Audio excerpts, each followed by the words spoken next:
Hello again everyone, my name is James Shotwell, this is Music Biz, and today we're going to talk about Travis Scott. More importantly, what artists on the rise can learn from his efforts to diversify his sound, diversify his business portfolio, and always be open to new ideas. Now, I don't know how you feel about Travis Scott. I mean, if you're watching the video, I should assume that at least on some level you respect his work, and that's really all I'm asking. It doesn't matter if you're a fan of hip-hop, or a fan of Fortnite, or his wild McDonald's collaboration. There is something to be learned from Travis Scott's success because it is immense, it is constant, and even when he's not releasing music, he seems to always be a topic of conversation. And that's what I want for your career. I want you to be somebody that everybody is talking about, even when you're not actively making music or promoting music. So let's get into it. Now, the first thing that you need to know about Travis Scott and what you should learn from everything that he does is that he recognizes, to quote Jay-Z, that he's not just a businessman, he is a businessman.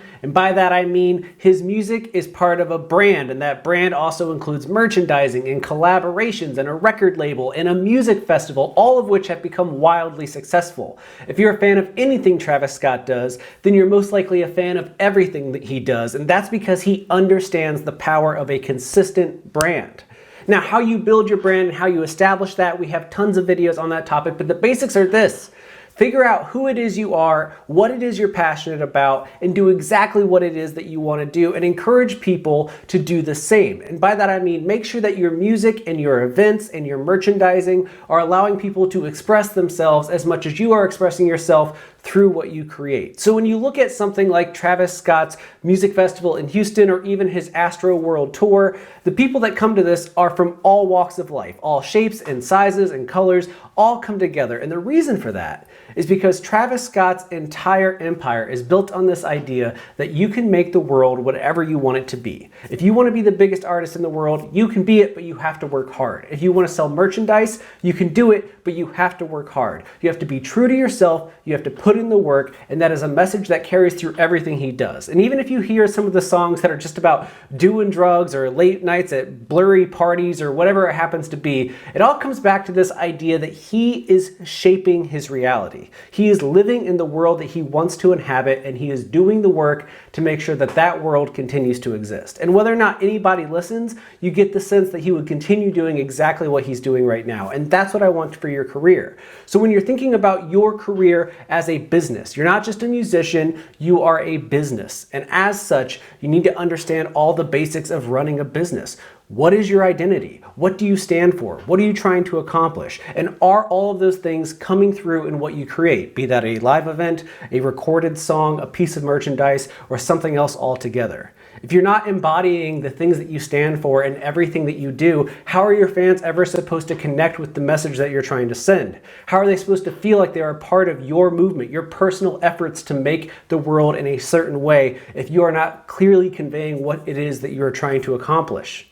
Focus on that. Focus on who you are and what you want people to take away, and make sure that it embodies every single thing that you do. Now, I know that some of you may feel that trying to stick to a message or a brand or a look may be in some ways restrictive. But again, and this is the second thing I want you to learn, that isn't the case. Travis Scott is the king of experimentation in his field. I mean, if you listen to his last release, Astro World, but really almost every release in his catalog, Travis is constantly trying to expand what it means to be a hip-hop artist. I mean, I don't even know if hip-hop always counts for what he's doing. He's a rapper, he sings, he has rock influences, jazz influences, dance influences. There's a little bit of everything in his music, and he's constantly pushing to see just where the limit exists, if one exists at all. He is always open to doing new things. In fact, on Astro World, a lot of the songs had a beat change or 2 or 3 beat changes during the course of a single track. He doesn't believe that you just have to pick a sound and stick with it for 3.5 minutes, let alone multiple albums. He's willing to change as soon as his interests do. And that's something that you can do while still embodying the message and the branding. Again, it all comes back to this idea that he is shaping the world in the way that he wants it to be. And you can do the same thing with your music. You can get out there and release an album that is, jazz influenced or reggae influenced or metal influenced. You can add all of those influences into a single sound. It might take a little bit of work, but you can get there. The fact is you cannot be afraid to experiment. If something interests you, if something is setting your soul on fire in some way, then you absolutely owe it to yourself and to your audience to chase it. Because the first song that connects with people, whatever it is you put out first that people were like, that's good, I like that, they enjoy it in part because humans have this intangible ability to sense passion. We know when somebody is really excited about a project that they're putting out. So if you decide that you are passionate about something that is different than what you're doing right now, go for it. Your fans will like it because they will sense your passion. Maybe they won't love it as much as you do, but that's okay. That's part of the risk that you take in being an artist. But if you are passionate about what you're doing, as you always should be, people will follow. And speaking of experimenting, the third thing you should take from Travis Scott is that collaborations are good, especially in the streaming age, for a number of reasons. First and foremost, collaborations challenge you and your fans to think outside the box. It extends what it is that the thing you create can be. Also, and perhaps more importantly for those of you that are business-minded, in the world of streaming, especially on Spotify, it is possible to grab the fans of another artist and point them in the direction of your music. I mean, if you look at Travis Scott's album Astroworld, which I know has been out for a few years now, but it stands as a perfect example of this. There are a ton of guest features, and when you look at the album on a streaming service, all of those guest features are tagged in the track list. So if I'm listening to a song that features Drake, for example, you can click on Drake's name and you'll go to his page. Not that anybody that knows Travis Scott doesn't know who Drake is, but the point remains that there's an opportunity for cross-pollination of fan bases. So when you're looking at your upcoming project, think about how you might be able to incorporate some collaborations. And don't just go about asking your friends. Think strategically. So if you're an up-and-coming pop rock band that has, 10, 20, 30,000 monthly listeners, you're known but you're not that well known, well, look around you and figure out what communities of artists around you you'd like to be a part of and start seeing if they would be interested in participating in your album. And it doesn't even have to be a major collaboration. I mean, you don't have to give them an entire verse or anything along those lines. Maybe they just sing harmonies on the bridge, or maybe they sing backup vocals at another point in the song. Maybe you give them a verse, maybe you just give them a guitar solo. There's a great opportunity there for you to both build your fan bases and spread awareness for what you're doing. And when your fans see that you're working with this other artist, there's a cross-pollination in that community as well. And what happens is that your community expands. More people know who you are, more people know who this other artist is, and you all recognize that you like artists that have a similar mindset, a similar outlook on life, a similar message to share, and that broadens the community and the diversity and the joy that can be experienced through your music and the community that it creates for everyone. And one more thing on this note about collaborations. It doesn't have to stop at music. I mean, two of the biggest stories involving Travis Scott from the last few years have been his partnerships with Fortnite and McDonald's. And while those are two gigantic brands that are admittedly out of reach for most of you, the point remains. You could collaborate with a coffee shop on an exclusive roast that's limited edition. Maybe there's a streetwear brand in your region or somewhere in the world that likes what you do and you collaborate for a limited line of merchandise. Maybe there's a band that you're performing a live stream with or a special concert or you're doing a collab track with. Why not make crossover merch as well? The band We Came as Romans has been doing this for the last year. They keep collaborating with other artists on limited edition merch, and the items are amazing. They look not that much like We Came as Romans merch and not that much like the band they're partnering with, but when you see those designs kind of fuse together, it makes a lot of sense. And again, it helps reinforce this idea of community between the artists and therefore between the fans. Everybody wins. The next thing that I think artists should take from Travis Scott's success is the importance of documenting your journey. Now, this is a point I drive home all the time, but Travis Scott is a great example. If you go on Netflix and look up Travis Scott or look up Look Mom, I Can Fly, you will find a documentary that Travis Scott made that was released in 2019 that documents his journey as an artist at one of the most explosive points in his career. And it's really interesting the way that it's structured. It's not a necessary through line where he's constantly talking to the camera and doing interview cutaways. Instead, it's a bunch of scenes from this crazy, wild life that he lives that pulls us into his experience as an artist. And while you may not have times as crazy or chaotic as his, you do have a unique journey that you and you alone are on. And your fans want to know more about it. They want to be a part of it. So make sure that you're going above and beyond to document your journey. And perhaps even more importantly, maintain archives. You should be able to go back to 2019 and pull footage from your tour or from your time in the studio so that you can maybe use it one day to fuel music videos, fuel throwaway content in Instagram stories or your Instagram feed, content for TikTok, content for an eventual documentary. Who knows where you will use it?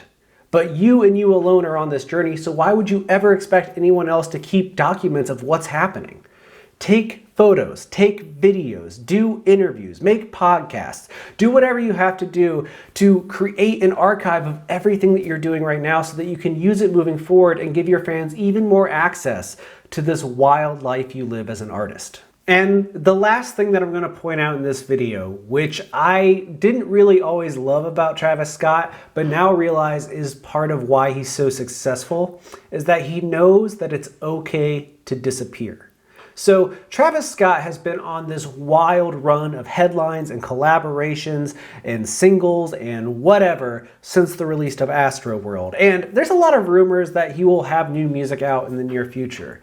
But there have also been these periods in between all these big announcements and big events where you just don't hear from him. And as far as music is concerned, as much as fans can assume that he's always working on it, he's not constantly blasting it out there that there's a new album coming because he doesn't want fans to be playing that game where they're demanding he put something out or they're getting impatient with his process. Instead, Travis just slowly backs away. And if you look at his socials, he'll post some personal stuff. He'll let you know that he's just a human being who has an everyday life. He has a family, he has a child, he has, relatives that he wants to spend time with. He has a lot of things going on that aren't necessarily Travis Scott the artist. And he's found a way to balance the hip-hop superstar that he's known for around the globe with the guy that, wakes up every morning and takes a shower and gets a cup of coffee. I think that if you learn anything from this video, if you don't like any of the other points that I've made, I hope that you take this with you, that it is okay to not constantly be on. You don't have to be the musician that you are all the time, 24/7, constantly telling your fans what you're doing, constantly posting updates, constantly just being on.